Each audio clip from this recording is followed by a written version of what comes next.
Well, there are a couple of typical introductions that preachers like to use, and you know I'm a fairly unconventional person when it comes to that. But I'm going to go and break my own rule today. One of those typical introductions is to say, Webster's defines, then fill in the blank. I'm not going to do that one. But the other typical introduction is to throw a whole bunch of statistics at you and then make some kind of a thoughtful point about it. So I'll ask you this question. Are you having trouble sleeping? Are you having trouble staying awake during the day? And if that's the case, then you're not alone. The CDC continues to report year after year that sleep disorders and insufficient sleep habits plague our very driven, busy, and exhausted society. It is estimated that 50 to 70 million U.S. adults have some form of sleep deficiency or disorder. And before we dismiss that as just being some innocent product of our fast-paced lifestyle, consider some of the ramifications to that. The CDC has statistically linked sleep deprivation to higher rates of heart attack, heart disease, stroke, arthritis, depression, asthma, among other health problems. In 2013, so even a few years ago, it may be different now, but in 2013, it was reported that over 68% of high school students are sleep deprived. And according to the American Academy of Sleep Medicine, I wonder if they get naps during the day there. The American Academy of Sleep Medicine. Adolescents who do not get enough sleep are more likely to be overweight, suffer from symptoms of depression, perform poorly in school, and engage in risky behaviors such as drug use and smoking. It is estimated that fatigue is the cause of 100,000 traffic accidents every year. Sleep also plays a critical role in thinking and learning, and a lack of sleep hurts these cognitive processes. During the deepest levels of sleep, our brains consolidate memories, filing them away into our long-term memory, so to speak. And a lack of sleep also impairs judgment. According to one study published in the journal Sleep, again, I wonder if they sleep much during the day there at the published journal Sleep, researchers tested, and this is an interesting one, 26 healthy adults, and they asked them to make judgments about the quote-unquote appropriateness of various courses of action in response to moral dilemmas. They tested these 26 otherwise healthy adults once under normal circumstances, asking them questions about, in this circumstance, what would be the moral response, or what is the appropriateness of this response, morally speaking. They asked them all those questions one time under normal circumstances, and then they asked the same questions again after 53 hours of continuously being awake. Surprisingly, or perhaps not surprisingly, compared to their baseline judgments, sleep deprivation resulted in significantly longer response tendencies for moral, personal dilemmas. If you want to extrapolate some kind of idea from that, you could literally say that sleep deprivation causes a lack of moral fortitude. That given the same circumstance with sufficient sleep, you might make a decision very quickly, very confidently, that this is appropriate, that this is moral, that this is right. But with a lack of sleep, it may take you longer to come to that same conclusion, or you might not even come to the same conclusion at all. The findings suggest that a lack of sleep literally impairs our ability to make swift and consistent moral judgments. And speaking from personal experience as one who has counseled people through addictions such as pornography addiction, I can say in talking to almost everybody who has suffered from pornography addiction that at least I have talked to, everybody consistently across the board has said that the strongest temptations come after about 11 o'clock at night. So what's the point behind all of this? I'm reminded of what Paul's exhortation was in 1 Corinthians chapter 6, verses 19 through 20, where he writes, "Do you not know that your body is a temple of the Holy Spirit who is in you, whom you have from God, and that you're not your own? For you've been bought with a price. Therefore, glorify God in your body." When you borrow a pickup truck from somebody to do a job, it's just standard practice to take care of it and to return it to them with the tank full. You wouldn't return a pickup truck with the tank empty, filthy, with some junk in the back, and maybe even a dent on the hood that you don't have any explanation for. But you'd return it to the person in as good of condition as it was when you got it. And if it is true that our bodies do not belong to us, but our bodies belong to God, who then uses them in His service somehow, that our bodies are a temple, a dwelling place for the Holy Spirit, then when we do not take care of our bodies in whatever way that is, today our particular area of conversation is sleep deprivation, but if we do not return that body to God in a way that is appropriate, I wonder, what are we going to say to Him? And what are the questions that He's going to ask us? If sleep deprivation is directly related to poor concentration and poor memory, if it is related to a number of diseases and other negative health conditions, and if it can be shown, and I think illustrated at least anecdotally, that sleep deprivation causes a loss of even moral strength and moral fortitude, then I wonder, is sleep just a subject that we can brush aside and ignore in the same way that we might brush aside and ignore that hour or two of extra sleep a night that we ought to be getting? Now, I speak as one who's even a hypocrite in this case, because until just very recently, I did struggle with sleep. Sleep to me, sleep always felt like a waste of time, like I've got other stuff to be doing, other things that I need to be doing. And I'd stay up as late as possible until I was doing this. And I would get up as early as possible because there's just too much stuff to get done in the day. And then I'd run and I'd work and I'd be busy, and always by about 1 o'clock in the afternoon, I'm doing the same thing with my eyes, reading the same paragraph in a book over and over and over again. And I wondered, am I really taking care of my body? Am I recovering from my athletic activities? Am I giving myself the best shot at memorization and concentration while I'm working? Am I giving the best to my children? Or am I getting cranky every evening by about 6 or 7 o'clock when I just don't have enough emotional energy to deal with them anymore? Am I giving everybody, including God, my very best? And I suppose if the answer is no, then maybe sleep isn't just something that we can brush aside and ignore. Maybe sleep is something that is a whole lot more important. Paul exclaimed in chapter 9 of 1 Corinthians that he buffeted his body daily, that he made it his slave. I don't want to be a slave to my body. I want my slave to be, I want my body to be at my service. I want to be able to take my body and use it in whatever way God or my family or society needs me to use it to be the very best person, the very best husband and father, the very best member of society and civilian, and the very best Christian that I can be whenever the opportunity arises. And you know, the opportunity to serve doesn't always come at convenient times. The opportunity to serve doesn't always come when you're well rested. The opportunity to serve doesn't always come when you've had a good night of sleep. Sometimes the opportunity to serve comes when you least expect it. You remember the greatest thing that Jesus ever faced, the greatest burden that was on His mind, the most important event of His entire life came when He did not have a night of sleep to prepare Him for it.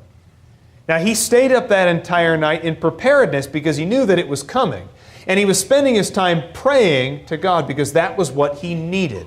That's what His disciples needed to see Him doing. He was not just praying for Himself, but He was praying for His disciples that they would have fortitude when the time of temptation came. And He went to the cross having lost a night of sleep. So the opportunity to serve, even the obligation to serve, to do the most important thing that you can be doing, sometimes comes when we're exhausted and we've got to be ready for it. Have we done ourselves the best favor? Have we given ourselves the best shot then? Because the opportunity to serve isn't just going to come when we feel like it or when it's most convenient. Now, for all that can be said of the practical, physical benefits of good sleep habits, I would like us to take a deeper look into the subject and see that sleep is an oft overlooked and rarely pondered spiritual blessing from God as well. Sleep is seen as a reward in the Bible. In Ecclesiastes chapter 5 and verse 12, the sleep of the working man is pleasant, whether he eats little or much. But what does he say of the rich man? At least the rich man who does not put his priorities in the right order and doesn't think about God. He doesn't get a good night of sleep because he hasn't worked that day. And I love the way that's put. The sleep of the working man is pleasant. Whether you're rich or poor, whether you eat little or much, when you have given your best during a day of labor, physical labors and spiritual labors, sleep is a reward and it is pleasant. You know, we often use the phrase, hit the hay. And of course that comes from a time before we had these comfortable beds of ours, whether your bed is purple bed or whether your bed is made of foam or whether your bed is full of water or air or whatever it is. There was a time when you would work the entire day to the point of exhaustion and you were just happy to have a pile of hay to fall on and enjoy. To hit the hay. We don't use that phrase a lot anymore because I just don't think we appreciate or understand what it would be like to hit the hay after a day of work. And I often wonder if one of the reasons that Americans suffer so much from sleep disorders is because we're becoming an increasingly sedentary people. And instead of working on our feet and moving and expending energy, we spend all day in chairs working. And there's nothing wrong with that if that's what your job is. But then we come home having driven from one place to another, sitting in a seat. And the first thing we do when we get home is sit in a chair or sit on a couch and watch TV or play video games. Of course, our children see that as well. And people decry the rise of obesity in our children, but sound sleep has become the collateral damage in all of that. In Ecclesiastes 5:12, in the second half, the full stomach of the rich man does not allow him to sleep. And I think what Solomon is saying is that a life that's spent consuming rather than working and producing and laboring only leads to restless nights. Though surrounded by physical and material abundance, many of us labor through the night, tossing and turning, wishing that we could have the one thing that so mysteriously is denied to us, a good night of sleep. Go to Proverbs chapter 19, verse 23. And in Proverbs 19:23, the fear of the Lord leads to life so that one may sleep satisfied, untouched by evil. That's a really powerful concept, isn't it? That there is a link between sleeping satisfied and our spiritual lives. Now, I think a lot of people, whether they're Christians or not, a lot of people will suffer from that tossing and turning at night, where they're kind of flipping around, they're always thinking about this and thinking about that. And I wonder if one of the reasons why we toss and turn so much at night is because we do have these unresolved things that dog us at night. When we should be sleeping, we're thinking about the things that we didn't get done that day, or the things that are waiting for us on the other side of the night. Now, it could just boil down to plain old physical discomfort, because I love to camp, but one of the things I hate about camping is nighttime. I hate nighttime when you're out there camping. You can look up at the stars or whatever, sleeping out in the open air, but that little thin foam pad and that rock, because no matter how hard you try, you can brush the ground all day, and there's still that rock that finds its way right here. Why is it always right there? It's always where the rock is where I'm sleeping. And if you don't camp, I guess you don't understand. You're like, oh, that's why I don't camp. Well, good for you. But I love the link that's brought out here in Proverbs chapter 19 of there is a link between how we sleep and our standing with God. Now, I'm not saying that that's across the board always. There might, of course, be physiological reasons why people suffer from a lack of sleep or a sleep disorder of some kind. So I'm not saying it's always that, but you know, it's like Mitch always points out, if you're having spiritual problems in life, start with the easy stuff first, right? Before you go down to the difficult things or the hard subjects, just ask yourself, what is my prayer life like? I mean, easy stuff like that, that's an easy question to ask yourself. Is if I'm suffering somehow spiritually, what is my prayer life like? And if I'm not sleeping well at night, ask yourself the same question. Maybe I'm not sleeping very well at night because I don't spend my days loving my children the way that I should be. And I go to bed with regrets because that's another day of their childhood. That is another day of their innocence. That is another day where they're living in my home where I had the most influence on them that I just wasted being cranky or grumpy or a workaholic or because I thought a TV show was more important than getting down on the floor and playing blocks with my toddler. And maybe that's why I'm not sleeping well at night, because my children are growing up right in front of my eyes, and every day I'm not maximizing the time that I have with them. Or maybe I'm not sleeping well at night because of the argument that I've had with my spouse. We're told in Ephesians chapter 4, don't go to bed angry. Don't let the sun go down on your anger. Now, there's a spiritual reason there, obviously, because if God comes back in judgment, or if I don't even wake up the next day because I've died in the middle of the night, then I went to bed with a sin or a situation, a negative situation that was unresolved. But the other thing is practical. Don't let the sun go down in your anger, because then you'll spend all night seething and fuming and being frustrated. Well, don't let the sun go down on your anger. Maybe that's why you're not sleeping well at night. Maybe you're not sleeping well at night because you haven't been praying, and you haven't been studying, and you haven't been worshiping, and you have sins in your life that you have left unresolved, and you're not repenting of the things that you know that you need to repent of. Right? Start with the easy stuff, the obvious stuff first. If you're struggling somehow with your sleep, then maybe you're struggling somehow with your spiritual life as well. The fear of the Lord leads to life, so that one may sleep satisfied, untouched by evil. This is why the psalmist puts so much emphasis on nightly prayer in his own life. Repeatedly in the Psalms, prayer at night is seen as a valuable, very valuable practice. Psalm 4, verses 4 and 8, tremble and do not sin. Meditate in your heart upon your bed and be still. In peace I will both lie down and sleep, for thou alone, O Lord, dost make me to dwell in safety. Psalm 63, beginning in verse 6. When I remember thee on my bed, I meditate on thee in the night watches. For thou hast been my help, and in the shadow of thy wings I sing for joy. My soul clings to thee, thy right hand upholds me. Now we're going to have a really good example of this in the Gospel of Mark. Let's read this story together in Mark chapter 4, beginning in verse 35.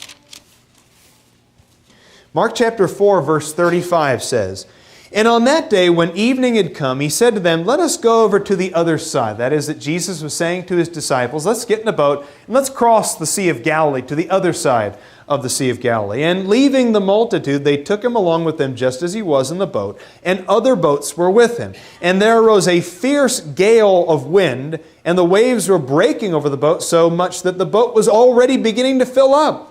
And he himself was in the stern doing what? He was asleep on the cushion. Now, one of the reasons why Jesus never had a hard time sleeping, at least during his ministry, was because he always worked so hard. That man could not find a moment of peace and rest most of the time, so that when the opportunity did come to rest, Jesus always took it. You know, that's one thing that you notice when you read in the Gospels of Jesus' ministry, especially his Galilean ministry.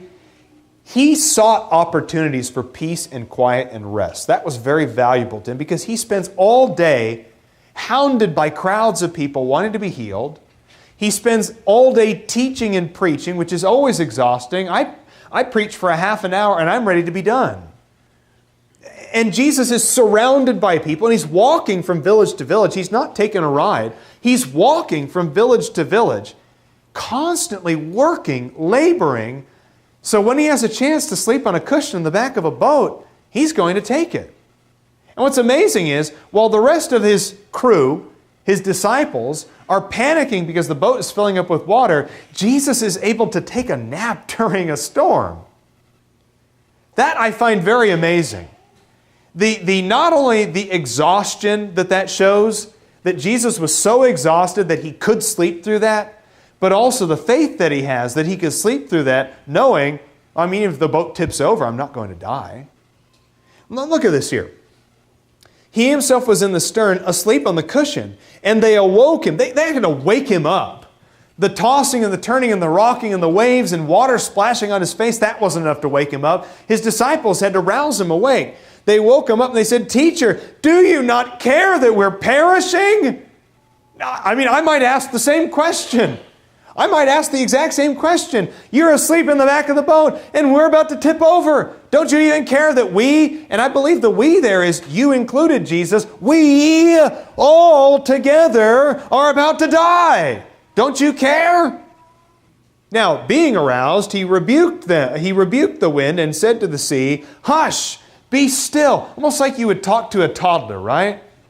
Hush and be still. He brushes it aside the way you would talk to a toddler who needs to shush in the grocery store. That for Jesus, he didn't go into a panic like, "Whoa, I didn't realize it was so bad." For Jesus, it's more of an annoyance, like, "Hush, be still. You're making everybody panic and they woke me up from my nap. Hush, be still." And the wind died down and became perfectly calm.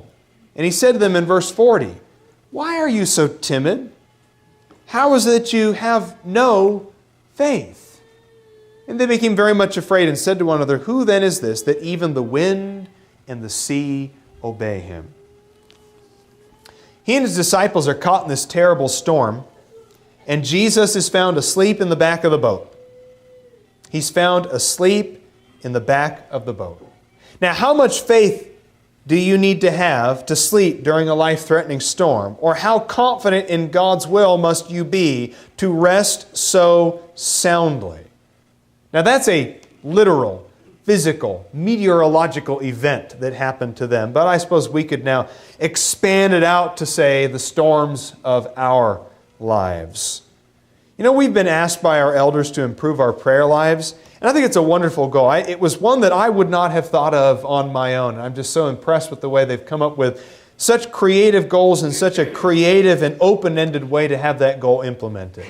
You know, they're not asking us to pray 3 times a day, or if you're praying 3 times, then pray 4 times. They're not asking us to pray at a specific time. They're just saying, whatever your prayer life is right now, take it to the next step. Take it up a notch. Do something more. Pray in a different way, in a new way, more often or more frequently, or on a different occasion, or pray about something that's frequently left out of your prayer life. Think about a way that you can improve your prayer life somehow.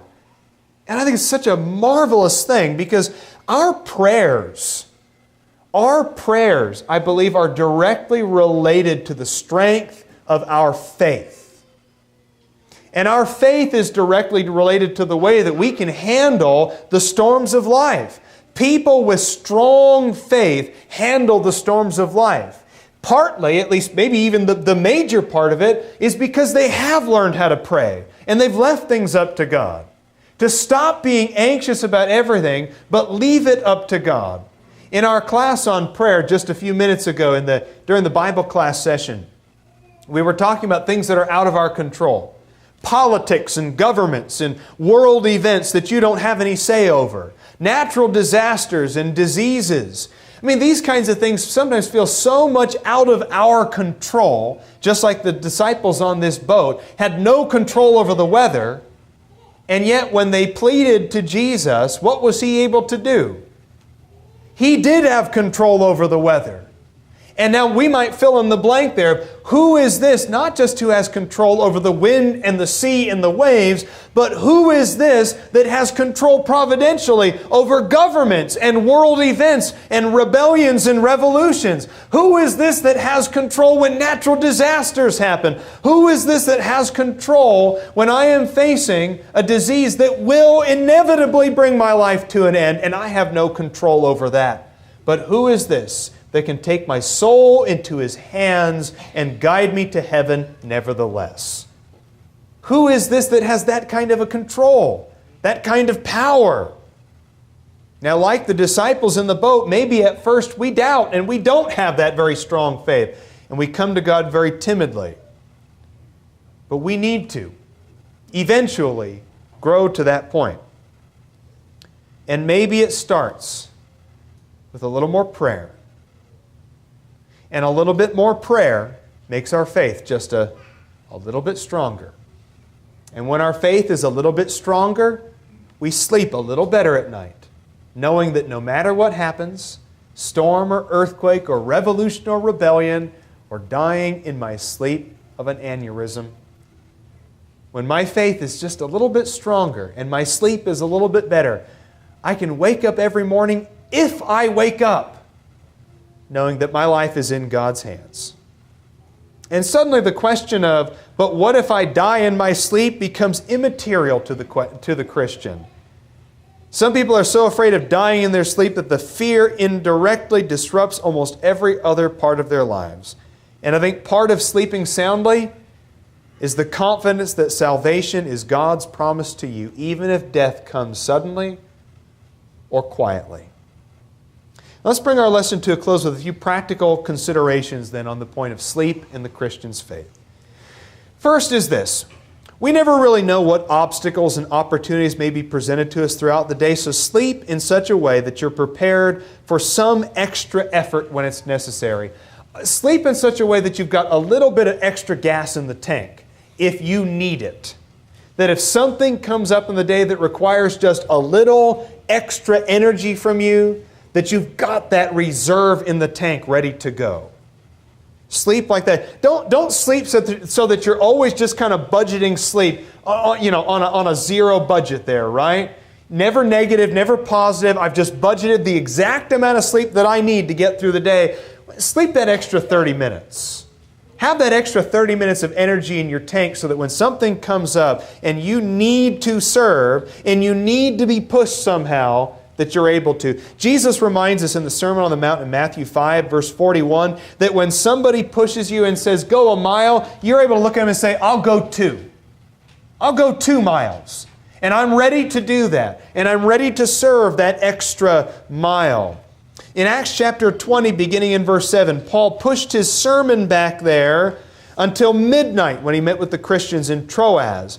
And unfortunately, a young man named Eutychus was unprepared for such an odd occasion to hear the gospel preached. And when it was very late at night and the lights were dim, you know how it is. You know how it is when the lights are dim and you're cozy and warm and someone's preaching too long, he falls asleep in the windowsill and falls to his death. Now we see that as a humorous story only because Eutychus was brought back to life by Paul. I don't think we'd laugh so much at the story if Eutychus was not brought back to life, but it is a reminder for us that the opportunity to hear the gospel, to preach the gospel, to live the gospel sometimes comes at an inconvenient hour. Second is this. Watch out for too much sleep, because too much is just as bad as too little. Proverbs chapter 23 verse 20 says, do not be with heavy drinkers of wine or with gluttonous eaters of meat, for the heavy drinker and the glutton will come to poverty, and drowsiness will clothe a man with rags. Apparently, British researchers were not the first to recognize a correlation between drunkenness and drowsiness. In Proverbs 20, verse 13, do not love sleep, lest you become poor. Open your eyes, and you will be satisfied with food. Now, this means that there is an extreme degree to which we can take our sleeping. Loving it too much may mean missing opportunities to work and serve and be productive in our lives. After all, sleeping is only good for so long until the body begins to atrophy. Without being satisfied with food, the unused, lazy body will waste away. And the last point is this. Don't be the sluggard. My favorite verse in the book of Proverbs, my favorite word in my favorite verse, in Proverbs 26, verse 14, as the door turns on its hinges, so does the sluggard on his bed. You know how a door turns on its hinge? Swings open and then it swings back closed. The sluggard wakes up in the morning and sits on the edge of his bed and then swings back into his bed. Just like the door turns on its hinges. Don't be the sluggard. In fact, the sluggard loves sleep so much that is the mantra of the sluggard. There's a bumper sticker on the back of the sluggard's Volkswagen Beetle that has grass growing through the engine compartment in his front yard. There's a bumper sticker on the back that a little sleep, a little slumber, A little folding of the hands to rest. And if you've ever driven past that person's yard and seen their Volkswagen Beetle with grass growing out of the engine compartment, that bumper sticker is on his car. That is the sluggard's mantra. A little sleep, a little slumber, a little folding of the hands to rest. And the writer of Proverbs says, your poverty comes upon you like that. So sleep is a wonderful thing. I believe sleep is designed as a gift from God to give us the ability and the energy to do great things in this life. Sleep comes as a result of a strong prayer life and as a result of strong faith. Now I know that there are other conditions, physiological and physical, that could be related to a sleep disorder. And I encourage you that if that is the case, talk to your doctor about that. Find a medical solution if that's what's necessary for you. Because if you're losing out on sleep, you're losing out on something that we need. A physical need as much as we need water and food and air. My friends, you will not survive long, or at least very effectively, if you're not sleeping. Now this seems like a kind of a strange lesson, talking about sleep for 30 minutes here. But I hope that you can see there's a great spiritual application to this as well. That all of these things, physical discipline is related to our spiritual discipline. Now, physical discipline only has enough good for a little while in its own particular way, but godliness, spiritual discipline, has an impact on us for all eternity. So if you have not been living for God, if you've not disciplined yourself in spiritual ways, then now is the time to do that, to become a Christian, to put God first in all things. And I think the physical things, like sleep, they'll come along if you've prioritized in the right way and if you're living for Him. So whatever spiritual needs you might have, please let it be known by coming forward as we stand and